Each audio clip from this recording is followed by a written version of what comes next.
예수 믿고 구원받았습니다. 옆 사람하고 인사합니다. 그래서 당신이 복 받았습니다. 여러분, 그럼 예수 믿는 것이 무엇입니까? 예수 믿는 사람은 어떻게 살아야 될까요? 데살로니가전서 1장 5절에 보면 이렇게 말합니다. 우리의 복음이 너희에게 말로만 이런 것 아니라 또한 능력과 성령과 큰 확신으로 된 것임이라. 우리가 너희 가운데서 너희를 위하여 어떤 사람이 된 것은 너희가 아는 바와 같으니라. 이렇게 말씀합니다. 복음이 말로만 너희에게 이런 것 아니야. 오직 능력으로 성령으로 큰 믿음의 확신으로 되어진 것이야. 이렇게 이야기한다는 것이죠. 이걸 더 쉽게 말하면 힘이 하던 것이 분명해지고 이해 안 되던 것이 확신으로 바뀌어지는 것, 이것이 예수 믿는 모습이 되어짐을 성경은 우리들에게 말씀하고 있다는 겁니다. 우리가 하나님 믿는 성도로 살아가는 것은 말씀의 계율 때문만이 아니고 어떤 보상 심리의 작용만도 아니고 당연히 우리 안에 계시는 성령의 역사 때문이 되어짐을 우리가 분명히 알고 있다는 것이죠. 그래서 우리는 쉽게 이야기하냐, 예수 믿게 되어진 것이 뭐다? 성령의 역사다.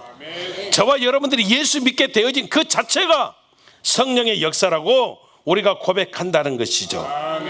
오늘 성경 보면 가나안 땅에 들어가는 이스라엘 백성들에게 모세가 이렇게 말합니다. 너희들은 거룩한 백성이야. 하나님의 성민이야. 그렇기 때문에 가나안 사람들의 사는 방식대로 살아가면 안 돼. 너희들은 하나님 방식대로 살아야 되고, 그리고 하나님께 택함 받은 성도답게 살아가야 되는 거야. 너희는 절대 세상 속에서 세상과 타협하지 말고 세속화되면 안 되는 거야. 이렇게 이야기하는 겁니다. 또 사도 바울도 에베소서 4장 1절에서 3절까지 보면 이렇게 말합니다. 너희가 부르심을 받은 일에 합당하게 행하려면은 뭐라고 이야기합니까? 모든 겸손과 온유로 해야 되고 오래 참음으로 사랑 가운데서 서로 용납해야 되고 평안에 매는 줄로 성령이 하나 되게 하신 것을 힘써 지켜야 된다. 이렇게 말합니다. 우리가 부름 받았으면, 택함을 받았으면 성도답게 택함 받은 자답게 부르심에 합당한 삶을 사는 것, 이것이 하나님이 원하시는 모습이 되어짐을 말하고 있다는 것이죠. 로마서 12장 2절에도 보면 너희는 이 세대를 본받지 말고 오직 마음을 새롭게 함으로 변화를 받아 하나님의 선하시고 기뻐하시고 온전하신 뜻이 무엇인지 분별하도록 하라 말합니다.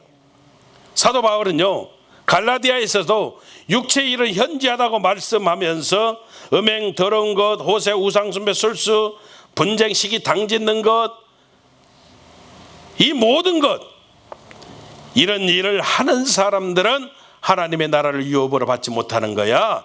이렇게 말하고 있습니다. 여러분, 잊지 마십시오. 우리가 깨어 다시 한번 근신하고요, 정신 차리고 신앙생활 해야 됩니다. 교회 안에서는 얼마든지 하나님 주여를 외치지만 교회 나가면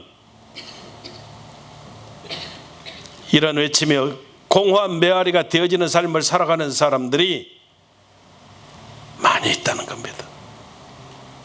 오늘 이 시간은 하나님이 저와 여러분들 마음 가운데 계속 주시는 성령의 찔림이 되어지고, 아멘, 깨달음이 되어지는 복된 시간 되어졌으면 합니다. 아멘. 그러면 여러분, 우리가 택함 받은 성도로 살아가려면 어떻게 살아야 될까요? 첫째는 우리가 영적인 싸움 하는데 우리는 반드시 이겨야 된다는 겁니다. 아멘.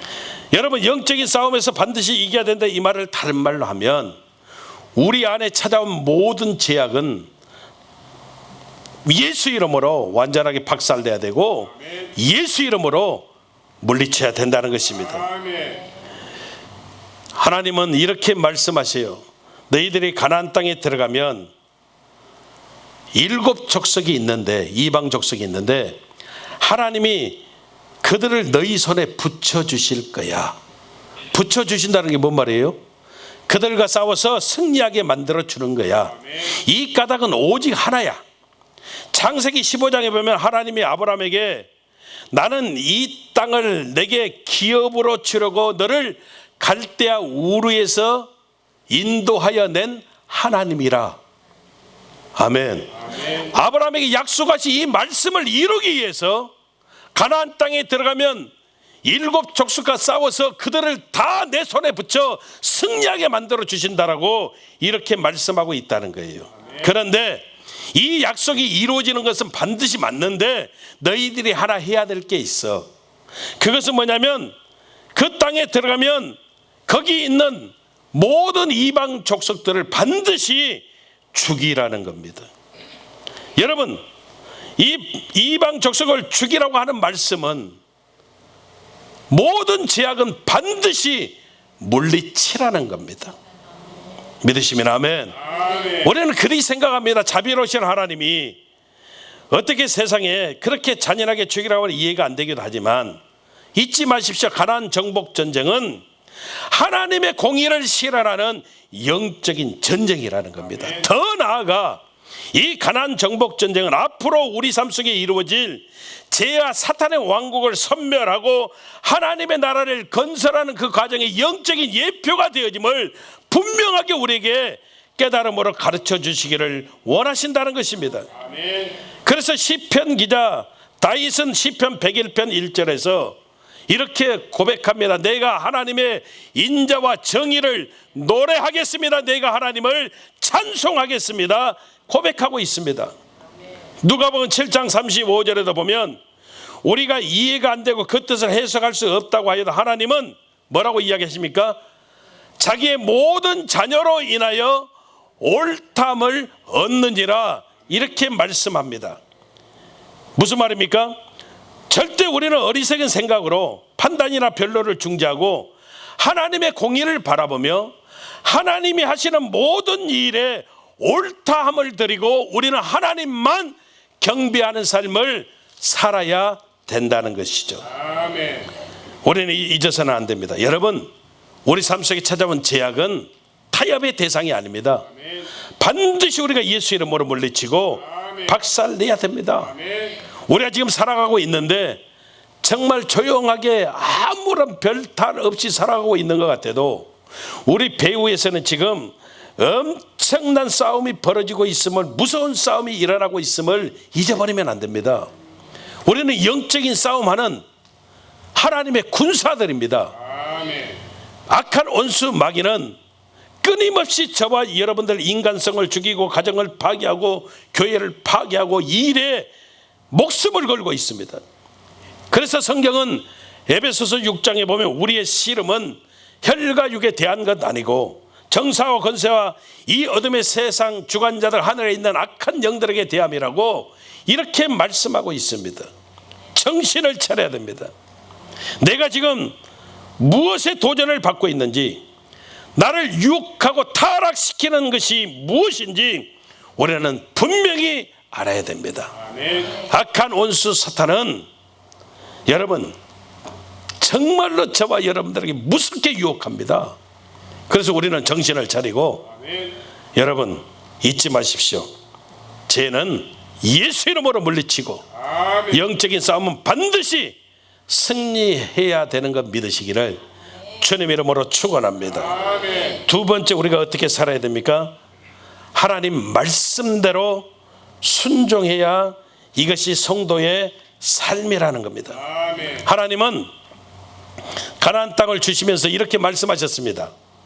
절대 그들과 어떤 언약도 맺지 말고 불쌍히도 여기지 말고 그들과 혼인도 하지 말라고 말씀하셨습니다. 이것은 하나님의 신앙과 세상이 절대 혼합될 수 없기 때문입니다. 그런데 나중에 여호수아가 기브온 거민에게 속아서 그들과 화친했습니다. 먼 길 온 것처럼 곰팡이 난 떡을 준비하고 헤어지고 찢겨진 옷차림과 낡은 신발을 신고 찾아온 그들의 거짓에 속아서 그들과 화친했습니다. 우리는 당신들의 종이 되겠습니다. 우리를 종으로 삼아 주십시오. 그럴듯한 진실되게 보여진 모습처럼 보여진 그들의 거짓에 속아가지고, 만약에 여호수아가 하나님 말씀만 명령만 기억했더라면 절대로 언약을 맺지 않았을 것인데, 그들은 하나님 말씀대로 순종치 않고 자기가 본 것으로만, 자기 판단으로만 결정하고 이와 같이 하나님의 말씀에 불순종하는 모습이 되어졌다는 겁니다. 여러분, 우리도 하나님 말씀대로만 순종하고 살아야 되는데, 아멘 할렐루야 외치는데 그때 뿐인 순종이 되어질 때가 많다는 겁니다. 정작 진짜 우리가 결정할 때, 우리가 행할 때는 하나님 말씀대로가 아니라 자기 이성에 따라서, 경험에 따라서, 눈에 보이는 대로, 자기 생각 판단되는 대로 여기에 훨씬 무게를 두고 결정하는 모습이 되어질 때가 참으로 많이 있습니다. 여러분, 세상과 타협하지 않는 비결이 뭘까요? 그것은 하나님께 절대적인 순종을 하면 됩니다. 아멘. 우리 하나님이 말씀하셨어요. 그들과 무슨 언약도 맺지 마라. 아무리 곰팡이 난 떡처럼, 헤어지고 찢긴 옷차림처럼, 낡아 빠진 신발처럼, 진실된 모습처럼 그렇게 다가온다 할지라도 나는 당신들의 종이 되겠습니다. 달콤하게 다가올지라도 절대 속지 말고 하나님 말씀대로만 순종하면 승리하겠다고 이렇게 말씀해 준다는 겁니다. 여러분, 하나님의 명령과 어떻게 세상 어느 것과 바꿀 수가 있겠습니까? 저와 여러분들이 세상 살면서 어려움 겪을 때 있습니다. 곤란한 환경에 처할 때 있습니다. 미처 생각지 못한 일들이 생길 때 있습니다. 어떻게 해야 될지 모를 경우에 빠질 때도 있습니다. 그때 우리가 어떻게 해야 될까요? 우리의 판단대로? 아닙니다. 우리의 이성에 따라? 아닙니다. 경험을 살려서? 아닙니다. 생각대로 그렇게 하면 안 됩니다. 우리는 오직 하나님만 바라보고 하나님 말씀대로 행하는 삶을 살아야 이 죄악 많은 세상 가운데서 세상에 속하지 아니하고 승리케 되어지는 놀라운 역사가 나타나게 되어짐을 올해는 깨달아야 되는 것입니다. 이제 우리 삶 속에서 이런 단어는 사라져야 됩니다. 목사님, 어쩔 수 없었어요. 부득이해서요. 육신이 약했어요. 좋은 게 좋은 거니까요. 예수 이름으로 박살내시기를 주님 이름으로 축원합니다. 아멘. 세상과 타협하면 안 됩니다. 아멘. 세상과 타협하지 않는 비결 3가지가 있습니다. 첫째는 나의 모든 것을 부정하면 됩니다. 내가 가진 지혜, 내가 가진 능력, 내가 가진 모든 것 부정하고, 그리고 2번째는 하나님의 위대하심을 인정해 드리면 됩니다. 우리 하나님은 전지하시고 전능하시고 무소부지하시고 못 이룰 것 없고 못 고칠 것 없고 못 하실 것 없고, 이 하나님의 위대하심을 인정해 드리면 우리가 세상과 타협하지 않습니다. 3번째는 종말론적인 신앙을 가지고 살아가면, 오늘이 마지막처럼 살아가면, 주님 오시기 심히 가까운 때를 살고 있음을 우리가 인식하고 살아가면 우리는 더 이상 세상과 타협하지 않고 승리하는 겁니다. 사도 베드로가 고백합니다. 만물의 마지막이 가까웠으니 그러므로 너희는 정신을 차리고 근신하고 깨어 기도하라 말씀합니다.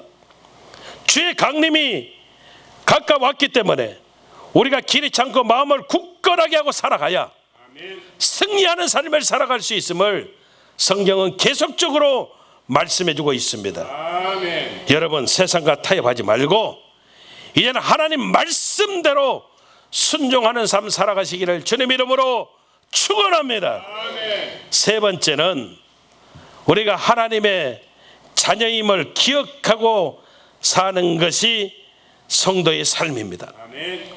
오늘 본문 6절 한번 보겠습니다. 6절. 우리 한번 6절을 같이 읽겠습니다. 시작.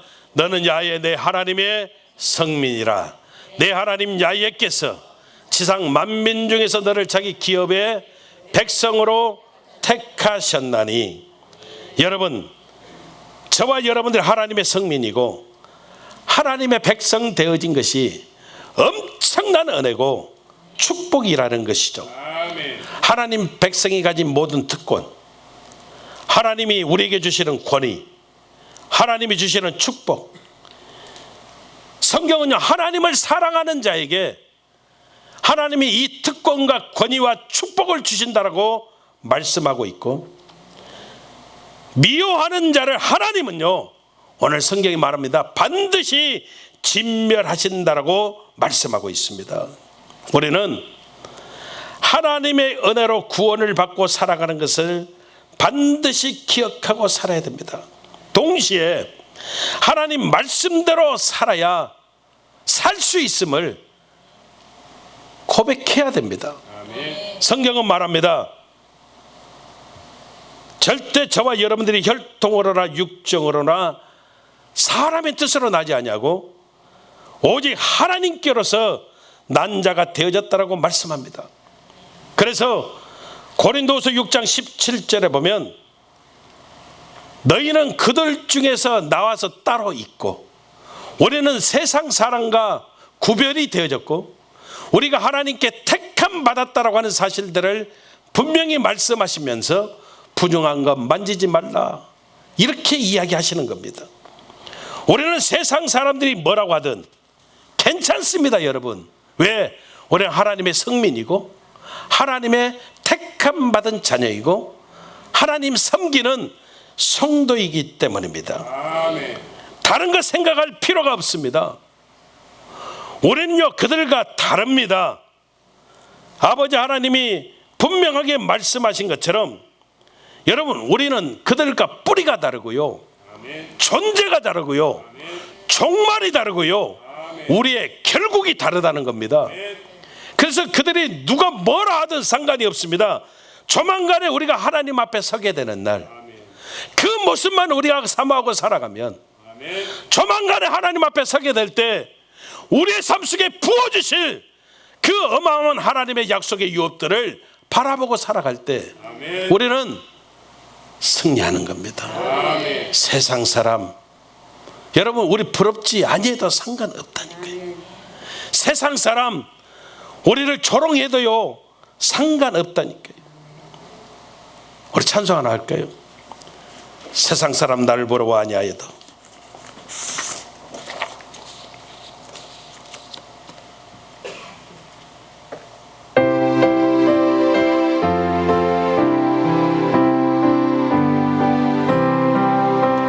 세상 사람 날 부러워 아니하여도 나도 역시 세상 사람 부럽지 않네.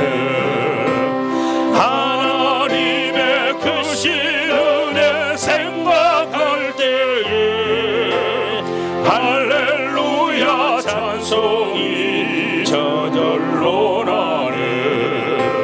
세상 사람 날 부러워 아니하여도 이 세상의 권세자들 날 부러워해. 성령 충만 받은 것을 생각할 때에 할렐루야 찬송이 저절로 나네.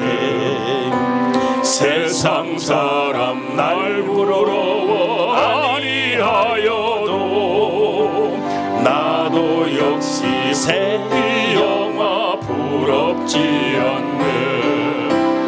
예수님의 신부될 것 생각할 때에 할렐루야 찬송이 저절로 나네. 세상 사람 날 부러워 아니하여도 하늘나라 천군 천사 날 부러워해. 영원토록 누릴 영화 생각할 때에 할렐루야 찬송 저절로 나네. 아멘. 우리 지휘자님이 다 음정에 맞춰서 부르니까 조금 거시기는 했지만 저는 또 옛날에는 이렇게 불렀거든요. 세상 사람 날 부러워 아니하여도 세상 사람 역시 부럽지 않네. 하나님의 크신 은혜 생각할 때에 할렐루야 찬송이 저절로 나네. 제가 틀린 거고 제가 맞습니다. 할렐루야. 세상 사람 날 부러워 아니해도 괜찮습니다. 여러분, 누가 뭐라 해도 괜찮습니다. 왜요?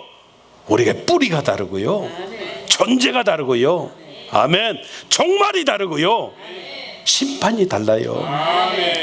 저와 여러분들은 하나님의 성민입니다. 하나님의 자녀입니다. 그래서 성경은 말합니다. 왜? 우리가 예수님의 신부될 거 생각만 해도 할렐루야 저절로 찬송이 나네. 그래서 범사의 모든 악은 버리는 겁니다. 여러분, 교만하면요 반드시 망하는 것 하나님의 약속 아닙니까?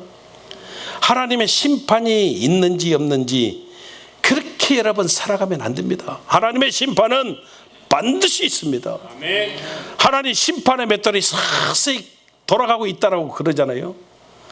여러분, 하나님 심판의 맷돌은 멈추지 않습니다. 하나님의 심판의 맷돌이 돌면서요, 의인은 의대로 불의는 불의대로 다 분리하고요. 아멘. 올해는요 뭐라고요? 심판이 다른 사람들이라니까요. 그날이 우리에게는요 천국 잔치가 되어지고 기쁨이 되어지고 축제가 되어지는 날이 되어짐을 올해는 분명히 알고 있다는 것이죠. 그래서 여러분, 내가 누구인가, 나는 어떤 존재인가, 늘 여러분들이 질문하셔야 돼요. 그리스도인은 누구인가? 그리스도인의 삶은 무엇인가? 예수님이 먼저 있고 내가 있다고 고백하는 사람이 그리스도인이고, 내가 사는 것 아니라 내 안에 계신 예수님이 사시는 거라고 고백하는 사람이 그리스도인 되어짐을 잊어버리지 말고, 여러분, 올해는 택함 받은 성도입니다. 성도답게, 하나님의 자녀답게 승리하며 살아가시기를 주님의 이름으로 축원합니다. 기도하겠습니다.